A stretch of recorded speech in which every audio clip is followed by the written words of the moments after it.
여기 미국 CNN 위기 전문 기자가 있습니다. 평소 여러 위기 재난 지역을 취재해봤지만 한국만큼 위기에 강한 나라는 처음이라 큰 충격을 받았다고 합니다. 그녀는 한국의 위기 극복 비결을 빨리빨리 문화로 주장해서 전 세계적으로 큰 화제를 불러왔습니다. 어떤 사연인지 지금부터 시작해보겠습니다. 안녕하세요. CNN 국제부 특파원 사라 톰슨이에요. 저는 15년 동안 전쟁, 재난, 분쟁 및 위기 현장을 직접 취재했어요. 저는 한국은 일본과 중국, 러시아 사이에 위치해 있는 작은 나라, 약소국이기 때문에 많은 문제가 있을 것이라고 생각했지만 보도할 내용이 있는지는 생각해 본 적이 없었어요. 그러다가 CNN 본사에서 흥미로운 보고서를 보게 되었어요. 한국 서울은 세계 주요 도시 중 사회적 속도 지수가 압도적으로 빠른 나라라고 해요.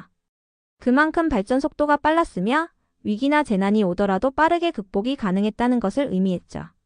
그래서 한국의 빨리빨리 문화가 단순한 서두름이 아니라 오랜 역사 속 위기 극복과 집단적 지혜에서 비롯된 생존 전략일 수도 있겠다는 생각이 들었죠. 이런 부분을 증명하고자 평소에는 관심이 없었던 한국에 대해서 적극적으로 추진하게 되었어요. 제가 인천공항에 도착하게 되었을 때 먼저 눈에 띈 것은 기존 유럽이나 미국 공항에서 경험한 것과는 전혀 다른 입국 절차였어요. 여권 확인, 지문 스캔, 얼굴 인식 등 모든 절차가 단 15초 만에 진행되게 되었어요. 영국이나 다른 서구권 국가에서는 보통 이 과정에 최소 3분 이상 소요되기 때문에 한국의 시스템은 매우 효율적이고 빠르게 진행된다는 것을 느끼게 되었어요. 입국 심사대를 통과한 후 택시에 탔을 때에도 현지의 속도와 효율성이 뚜렷하게 나타나 있었어요. 택시기사님께서는 제 목적지를 듣자마자 실시간 교통 상황을 분석하시며 현재 강남 쪽이 막혀 있으니 우회하는 게 좋겠어요. 약 30분이면 도착할 겁니다. 라고 확실하게 알려줬어요. 이렇게 빠르고 정확한 안내는 한국 내비게이션 어플 덕분이었는데요. 교통 흐름과 경로 추천, 공사 정보까지 모든 도로에 대한 실시간 정보를 운전자에게 공유해 줄 수 있다는 점이 정말 신기했어요. 이 부분에서도 한국의 빨리빨리 문화가 일상 편의와 삶의 질 향상도 이끌어내고 있다는 생각이 강하게 들었어요. 다음날 아침 서울 지하철을 이용하게 되었어요. 지하철 개찰구에 도착하자마자 저는 서구권에서 보는 긴 대기 시간이나 혼란스러운 모습을 전혀 보지 못하게 되었어요. 오히려 모든 시민들이 스마트폰 삼성페이나 교통카드를 통해 게이트를 단번에 통과하는 모습을 보게 되었어요. 저는 지하철 입구에서 주머니를 뒤적이다가 일회용 교통카드를 꺼냈는데 순간 제 뒤로 이미 길게 늘어선 줄을 보게 되었어요. 그런데 놀랍게도 그 줄에 서 있던 시민들은 전혀 불편해하거나 짜증을 내지 않았어요. 오히려 제가 서 있는 부분이 입구가 맞으며 입구 상단에 카드를 찍으라고 차분히 안내를 해줬어요. 빨리빨리 문화이지만 오히려 여유가 있고 예민하지 않은 분위기가 있었어요. 저는 한국인들의 시간 관리와 서로에 대한 배려가 얼마나 잘 되어 있는지를 다시 한번 느끼게 되었어요. 지하철 내부에 설치된 디지털 전광판에서는 현재 시간, 다음 열차 도착, 예정 시간, 출발역과 종착역 등 다양한 정보를 실시간으로 제공하게 되어 있어 처음 타는 승객이라도 시간 낭비나 혼선 없이 이동할 수 있게 되었어요. 이처럼 한국의 대중교통 시스템은 단순한 이동 수단을 넘어 국민의 일상 속 시간 관리에 모범 역할을 하고 있음을 체감하게 되었어요. 서울 강남에 위치한 한 스타트업 회사를 방문하게 되었을 때 저는 회사 내부의 시간 약속 준수와 업무 처리 방식에 대해 깊은 인상을 받게 되었어요. 로비에 들어서자마자 직원분이 저를 알아보고 어서 오세요. 바로 회의실로 안내해 드리겠습니다. 라고 말씀해 주셨어요. 저는 평소 예의 바른 미국식 예절로 약간 일찍 도착하였으나 회사 측에서는 한국에서는 약속 시간보다 조금 일찍 도착해 준비하는 것이 당연합니다. 라는 따뜻한 미소로 맞아주셨어요. 인터뷰 도중 회사 CEO님께서 저희 회사는 매주 신제품 아이디어를 내고 즉시 프로토타입을 제작한 후 시장 테스트까지 진행하고 있어요. 이는 전형적인 서구식 개발 과정과는 확연히 다른 한국만의 효율적인 방식입니다. 라고 설명해 주셨어요. 미국의 실리콘밸리에서는 보통 한 달 이상 걸리는 개발 과정이 한국에서는 단 한 주 만에 이루어지는 경우가 많다는 사실에 저는 큰 충격을 받게 되었어요. 또한 점심시간 동안 식당에서 관찰한 한 장면은 저에게 매우 인상 깊게 다가왔어요. 옆 테이블에 앉은 직장인들은 차분하면서도 효율적으로 식사를 마치고 남은 시간에는 개인 업무나 취미 활동, 심지어 짧은 낮잠까지 활용하는 모습을 보게 되었어요. 이렇게 시간을 허투루 쓰지 않고 최대한 효율적으로 활용하는 한국인들의 생활 방식은 빨리빨리 문화가 단순한 서두름을 넘어서 체계적으로 관리되고 있다는 것을 보여주게 되었어요. 오후에는 한국의 빨리빨리 문화와 사람들에게 편의를 제공하는 한국에서의 성공적인 스타트업 성공 사례에 대해서도 알게 되었어요. 대표적으로 배달 문화와 이사 문화에 대해 소개받았는데요. 한국에서는 배달 서비스가 단순한 음식 배달을 넘어서 생활의 필수 요소처럼 자리 잡고 있더라고요. 주문 앱을 켰을 때 음식 주문부터 결제, 배달, 위치 추적까지 모든 과정이 정말 신속하고 깔끔하게 진행되는 걸 보고 이런 시스템이 있다니 정말 놀라워요라고 감탄했어요. 한국의 배달 시장은 최신 IT 기술과 초고속 인터넷 덕분에 엄청나게 발전해 있어요. 배달의 민족 요기요, 쿠팡이츠 같은 앱들이 있는데 이 앱들은 사용자 인터페이스가 아주 직관적이라서 누구나 쉽게 주문할 수 있게 되어 있더라고요. 그리고 실시간으로 배달원의 위치를 확인할 수 있어서 내 음식이 언제 도착할까 하는 불안감 없이 편하게 기다릴 수 있었어요. 실제로 2020년대 초 기준으로 음식 배달 시장의 연간 경제 규모가 수조 원대에 달한다는 얘기를 들었는데 이런 거 보면 한국인들의 빠른 생활, 리듬과 편리함을 추구하는 문화가 경제 전반에도 큰 영향을 미치고 있음을 알 수 있더라고요. 또한 코로나19 팬데믹 이후 비대면 서비스의 수요가 폭발적으로 늘면서 배달 서비스는 더욱 활성화되었어요. 음식뿐만 아니라 각종 생활용품 배달도 빠르게 이루어지고 있어서 배달원이 단순히 음식을 전달하는 역할을 넘어서 IT 기술과 연계된 스마트 물류 시스템의 일원으로 재탄생한 느낌이었어요. 실제로 배달원들이 스마트폰 앱을 통해 주문을 받고 최적의 경로를 실시간으로 계산하는 모습을 보면서 이렇게 기술이 접목되다니 정말 놀랍네요 라는 생각을 했어요. 게다가 배달 서비스는 식당 업계에도 큰 도움을 주고 있어요. 오프라인 매장의 한계를 극복하고 새로운 수익 모델을 창출할 수 있게 도와주고 이를 통해 고객 만족도와 재구매율도 높아지고 있다고 해요. 저는 음식 주문을 하면서도 이 시스템 덕분에 요즘 많은 식당들이 더 많은 고객을 만나고 있겠구나 하는 생각이 들었어요. 정부와 지자체도 배달 서비스의 안전관리와 근로조건 개선을 위해 노력하고 있어서 앞으로 이 시장이 더욱 체계적으로 발전할 것 같다는 느낌을 받았어요. 이어서 한국의 이사 문화도 정말 인상 깊었어요. 빨리빨리 문화에 익숙한 사람들에게 만족감을 주기 위해서 한국에서는 단 하루 만에 이사가 완료되는 걸 보고 이런 신속한 이사 서비스가 가능하다니 믿기지가 않아요라고 감탄했어요. 한국의 이사 업체들은 고객 상담부터 견적 산출, 포장, 운반, 정리정돈까지 전 과정을 한 번에 처리해 주는데 서비스의 모든 단계가 체계적이고 빠르게 진행되어서 고객 입장에서 굉장히 편리하게 되어 있더라고요. 특히 대도시에서는 이사 시간이 매우 짧은데 전문 차량과 인력을 갖추고 있어서 오전에 출발하면 오후면 새로운 집에 모두 정착되어 있는 경우도 많았어요. 온라인 견적 시스템 덕분에 비용과 소요 시간을 미리 예측할 수 있어서 이사 준비가 이렇게 간편할 줄은 몰랐어요 라는 생각을 하게 되었어요. 이사 서비스 업체들이 고객 맞춤형으로 포장부터 가구 배치까지 세심하게 신경 쓰는 모습을 보면서 한국의 이사 문화가 단순한 이동 서비스가 아니라 생활의 질을 높이는 중요한 서비스로 자리 잡았다는 느낌이 들었어요. 또한 이사 관련 시장 규모가 연간 수천억 원대에 달한다고 하니 이 역시 많은 사람들이 신속하고 효율적인 서비스를 원한다는 증거인 것 같아요.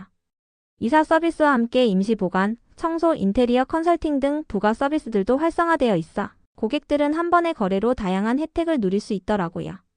이런 시스템을 통해 고객의 부담을 덜어주고 이사 당일의 혼란을 최소화하려는 노력이 인상 깊었어요. 제가 한국에서 경험한 배달과 이사 문화는 기술 발전과 소비자 편의를 중시하는 사회적 트렌드가 반영되어 있다고 느꼈어요. 두 문화 모두 단순히 빠르기만 한 것이 아니라 사용자 중심의 편리함과 효율성을 극대화하기 위한 다양한 시스템과 기술이 결합되어 있음을 알 수 있었어요. 배달 서비스는 음식과 생활용품을 신속하게 전달해 주어 바쁜 현대인의 삶을 더욱 윤택하게 해주고 이사 서비스는 이사 과정의 모든 번거로움을 덜어주어 새로운 시작을 더욱 기분 좋게 만들어주고 있더라고요. 한국 사회의 빨리빨리 문화의 근본 원인을 보다 객관적으로 이해하기 위해 저는 국내 유명 대학 사회학과의 이 교수님 가명을 만나 인터뷰를 진행하게 되었어요. 이 교수님은 20년 이상 한국 사회의 속도 문화와 그 역사적 배경을 연구해 오신 권위자이세요. 교수님께서는 조선시대에는 오히려 여유로운 문화가 팽배했으나 근대화와 급격한 산업화 그리고 전쟁의 폐허에서 국가를 재건하는 과정에서 한국인들이 단기간 내에 극적인 발전을 이루어야만 했던 역사적 경험이 현재의 빠른 생활 리듬을 형성하게 된 것이라고 설명해 주셨어요. 1950년대 한국 전쟁 직후 폐허가 된 도시와 2024년의 화려한 서울을 비교해 보시면 단 70년 만에 이루어진 변화는 서구에서 산업혁명부터 현대도시로 발전하는 데 걸리는 200년의 시간을 압축한 것과 같아요. 라고 교수님께서 말씀해 주시면서 프레젠테이션 자료를 통해 구체적인 데이터를 제시해 주셨어요. 또한 교수님은 최근 대기업들이 워라밸 워크-라이프 밸런스를 강조하며 정해진 퇴근 시간을 엄격하게 준수하는 사례를 언급하시면서 빠른 업무 처리 능력이 단순히 성급함이 아니라 효율적인 시간 관리와 위기 극복 전략의 결과임을 강조해 주셨어요. 이 교수님의 말씀을 들으며 저는 한국 사회가 단순한 빨리빨리 문화로만 치부될 수 없는 역사적 필연성과 집단적 지혜가 결합된 결과임을 절실히 느끼게 되었어요. 취재 도중 저는 과거 아카이브 영상을 접할 기회가 있었어요. 1960년대 초반의 서울 흑백 영상에서는 당시 한국인들이 여유롭게 걷고 차분하게 대화하며 자연의 리듬에 맞춰 생활하는 모습이 담겨 있었어요. 그러나 영상이 1960년대 중반으로 넘어가면서 급격한 산업화와 경제 성장이 진행됨에 따라 도시의 모습과 시민들의 행동이 급변하는 모습을 보게 되었어요. 특히 경부고속도로 건설 당시 외국 전문가들이 최소 10년이 걸릴 것이라 예측했던 공사가 불과 2년 반 만에 완공된 사례는 당시 한국 사회가 얼마나 단기간 내에 혁신을 이루어냈는지를 명확히 보여주게 되었어요. 그 당시 근로자들은 밤낮 없이 일하며 국가 재건을 위한 집단적 노력을 기울였고 그 결과 한국은 전쟁의 폐허에서 벗어나 단기간 내에 세계적인 혁신 국가로 도약하게 되었어요. 또한 IMF 외환위기 당시 금모기 운동의 영상 자료에서는 위기 속에서도 국민들이 단합하여 빠르게 대응한 모습을 생생하게 확인할 수 있었어요. 당시 세계 경제 전문가들은 한국의 회복에 최소 10년 이상의 시간이 필요하다고 예측하였으나 한국은 단 3년 만에 모든 부채를 상환하며 기적적인 회복을 이루게 되었어요. 이와 같은 사례들은 한국인들의 시간 압축 능력이 단순한 문화적 특징을 넘어 국가적 생존 전략의 핵심 요소임을 객관적으로 증명하게 되었어요. 최근 전 세계를 강타한 코로나19 팬데믹 상황에서도 한국의 신속한 대응은 전 세계적으로 주목받게 되었어요. 2020년 초 코로나19가 확산되기 시작할 무렵 영국에서는 첫 번째 진단 키트를 개발하는 데 약 3주가 소요되었으나 한국에서는 단 일주일 만에 자체 진단 키트를 개발할 수 있게 되었어요. 이와 함께 드라이브스루 검사소 시스템이 신속하게 도입되어 차량에서 내리지 않고도 검사받을 수 있게 되어 감염 위험을 크게 줄일 수 있었어요. 더불어 한국의 역학조사 시스템은 매우 인상적이었어요. 확진자가 발생하면 즉시 CCTV, 신용카드 내역, 휴대폰 GPS 데이터 등을 활용하여 동선을 추적하게 되었고 확진자가 방문한 장소를 실시간으로 공유하여 시민들이 위험 지역을 피할 수 있도록 했어요. 이러한 신속한 정보 공유와 대응 체계 덕분에 서구권에서는 전면 봉쇄 조치를 취하면서도 높은 사망률을 기록했던 상황과는 달리 한국은 상대적으로 효과적인 방역에 성공하게 되었어요. 국제보건 전문가들 역시 한국의 전략이 신속하게 실행되어 큰 효과를 보였다고 평가하게 되었어요. 이 시스템은 전염병 확산 차단에 매우 효과적이었기 때문에 전 세계가 한국을 주목하는 계기가 되었죠. 취재 일정 후반부에는 한국의 젊은 창업가들이 모여 미래를 설계하는 한 스타트업 현장을 방문하게 되었어요. 이 회사는 인공지능을 활용한 교육 플랫폼을 개발하고 있었고 사무실 내부는 매우 체계적으로 운영되고 있었어요. 오전 9시가 지나자마자 모든 직원들이 각자의 업무에 몰입해 있었고 사전에 정해진 집중 시간 동안에는 불필요한 회의나 잡담 없이 오로지 업무에 전념하는 모습이 인상 깊게 나타났어요. 오후 2시부터는 소통 시간이 마련되어 팀원 간 아이디어 교환과 회의를 진행하게 되었어요.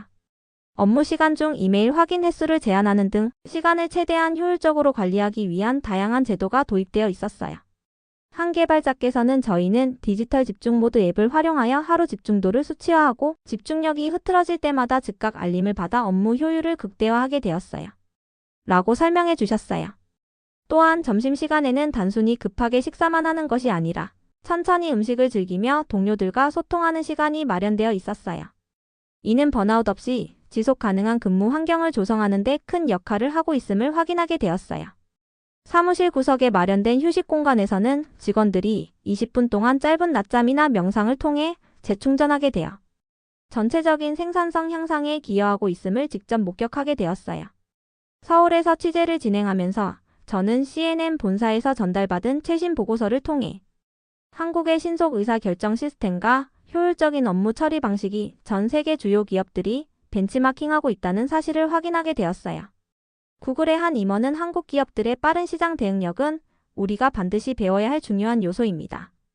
라고 언급해 주셨고 독일 BMW의 혁신. 책임자도 전통적인 완벽주의 방식을 탈피하여 한국식 신속 실험 문화를 도입한 사례를 높이 평가하게 되었어요. 중국에서도 한국 드라마의 기획부터 방영까지의 제작기간 단축이 주목받으며 많은 제작사들이 한국의 시스템을 도입하고 있다는 분석이 있었어요. 또한 미국의 공공서비스 분야에서도 한국의 디지털 헬스케어 시스템과 행정, 처리 속도를 모델로 삼으려는 움직임이 감지되었어요.